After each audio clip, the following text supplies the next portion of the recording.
There are certain cases जहाँ पे parents कहते हैं अब तो बच्चा हमारे हाथ से बाहर निकल गया है, हमारी बात नहीं सुनता है एंड फिज़िकली काफ़ी एग्रेसिव हो जाता है, चीज़ों को लिए तोड़ना या फिर लिए दरवाजे को लिए पटकना एंड कुछ भी लिए तोड़ देना, ऐसा होता है। तो ऐसे केस में क्या करे पेरेंट? सबसे पहले गेट क्यूरियस, ये कहीं से आ रहा है।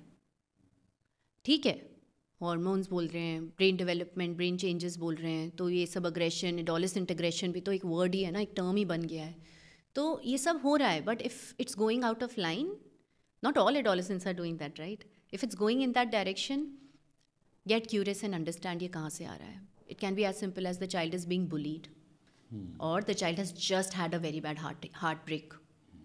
कुछ है, और maybe you are being very aggressive, or maybe your parenting style is not now backfiring, so maybe you'll have to go inward.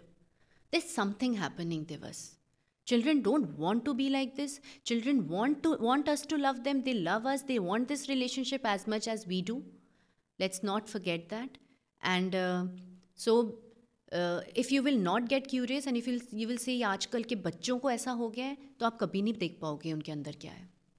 Children really need to be seen, not for their behavior, but for their thinking, for their feelings underneath. So get underneath. And how do you handle that in that moment? Regulate yourself. Your child is completely dysregulated. If you will also get dysregulated, then you both are children. And your child is going to get even worse. Because आप भी एक बोलो ना, आप सोचो आपका बच्चा aggressive हो रहा है, आपको ऐसे कर रहा है, और आप या कुछ उसने तोड़ दिया और आप भी ऐसे करो, कैसे आपने ऐसे कर दिया, and you are also like this and your child is also like this. ये क्या हो रहा है? Who is becoming being the adult over here? So in that moment just saying that I think you need help बेटा, we don't do that and I am there. Just maybe you need to be in your room for some time. I don't want to be in my room. Then I will step out. I'll step out. And you step out. You let your child calm down without being a part of it. You have to decide as the parent, do you want to be part of the problem? Or do you want to be a problem solver? What is your behavior doing in that situation? Because उनके तो raising hormones और जो भी हम लोग बोलते हैं वो है, आपके तो नहीं है ना. आपके पास फिल्टर है, उसे आप यूज़ नहीं कर रहे. हाँ, है ना, उसके पास फिल्टर भी काम नहीं कर रहा है, तो you can't act like a child, you are an adult as a and हम पेरेंट. मॉडल भी तो कर रहे हैं ना. उनको गुस्सा आया, वो ऐसे बिहेव कर रहे हैं, उनको देख के आपको गुस्सा आया, आप भी ऐसे ही ओवर, ऐसे ही मतलब डिसरेगुलेटेड, आउट ऑफ कंट्रोल. तो दोनों ही कर रहे हो, तो वो कहाँ से रेगुलेशन सीखेंगे? वो भी तो सीख रहे हैं.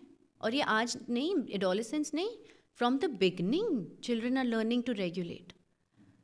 अगर हम लोग हर बार अपने फीलिंग्स को अपने बच्चों पे ऐसे ही आने देंगे, जो हम गुस्सा आया तो भैया थप्पड़ लगा दिया, बच्चे ऐसे ही सीखते हैं, तो बच्चों ने रेगुलेशन कहाँ सीखा? अपने इमोशंस के बारे में कहाँ सीखा? अगर मैं यहीं पे अपने एडोलेसेंट को बोलूँगी बाद में, उस टाइम इस तरह से बात करके, जब वो काम डाउन, और मैं बोलूँ कि this was all anger with I knew and it happens, and maybe talk like you know, or maybe gift a book to the child that will help him understand emotions, or maybe talk to the child in a way where you say that it was happening to me also, my body was vibrating, was it happening with you? Yeah, right, there was so much energy in the room, and that's why I had to step out. I was just feeling that we need to calm down because it was just not going in the right direction. Or sometimes just even saying that, how could you, and you are realizing that it's not coming out right, and you say, just give me a second, it's not coming out right, give me a second, let me just do it again. Even doing that, your child is seeing you, that in spite of your feelings, how you are working on yourself, your child is seeing and learning.